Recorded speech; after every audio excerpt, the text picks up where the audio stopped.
देखिए, दो केस में और इनको कस्टडी दिखाया गया है। जो आंदोलन वाला जो केस था, एक केस है 289 2017 का केस है, उस केस में हुआ, और एक जो है 11-23 करके केस है 2019 का, उस केस में इनको कस्टडी दिखा दिया गया है। जिसमें कस्टडी दिखा देने का मतलब होता है कि उसमें भी फिर से बेल के लिए इनको आवेदन हम लोग करेंगे।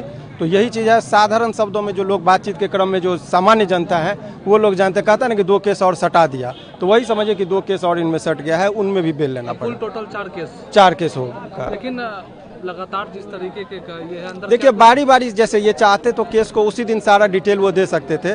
जैसे बेल मिल गया तो हम रिलीज हो सकते थे, फिर ये 2 केस को दे रहे हैं, फिर हो सकता है कि ये केस को देंगे। तो ये प्रोसीजरल पनिशमेंट दिलाने की क्या बात होती है। इसको ये कहते हैं कि प्रक्रिया में ही इतना उलझा दो कि आदमी को सजा के बराबर हो जाए। क्योंकि केस में, आंदोलन वाले केस में तो बेल मिलना ही है, बहुत ज़्यादा कोई स्पेसिफिक एलिगेशन है, जनरल और ओमनिबस एलिगेशन है।